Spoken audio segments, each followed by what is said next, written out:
Hello বন্ধুরা, তানহার স্বপ্নের চ্যানেলে তোমাদের সবাইকে স্বাগতম।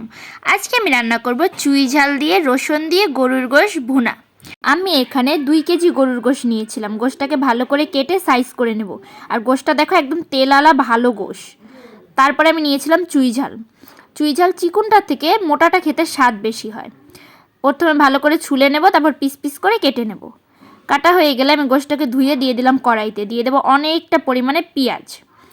তারপরে আমি দিয়ে দেবো এখানে রসুন বাটা, আদা বাটা পরিমাণ মতো। তারপরে আমি দিয়ে দেবো জিরার গুঁড়ো, ধইনার গুঁড়ো, হলুদের গুঁড়ো, মরিচের গুঁড়ো, স্বাদ মতো লবণ, আর দিয়ে দেবো সয়াবিন তেল। দিয়ে দেবো আমি এলাচি, গোলমরিচ, তেজপাতা। সব কিছু দেওয়া হয়ে গেলে আমি ভালো করে মিশিয়ে নেব।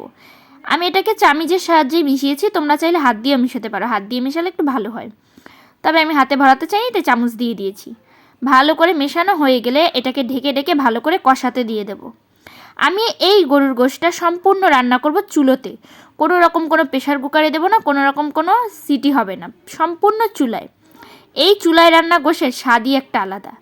কিছুক্ষণ জাল হওয়ার পরে ওর ভিতরে আমি দিয়ে দেবো আস্তে আস্তে রসুন, আর দিয়ে দিলাম চুই ঝাল। তারপরে আমি ভালো করে কষাচ্ছিলাম। প্রায় 1 ঘন্টা আমি শুধু কষিয়েছি।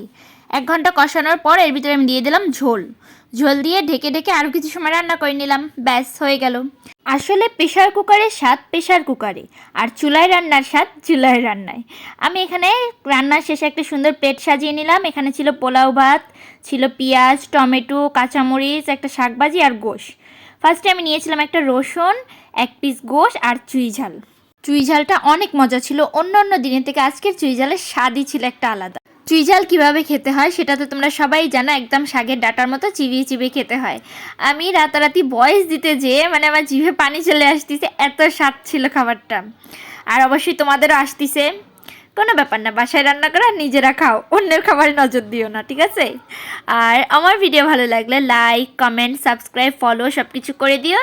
আজকে এখানেই বিদায় নিচ্ছি। দেখা হবে নতুন কোনো ভিডিও নিয়ে। আল্লাহ হাফেজ।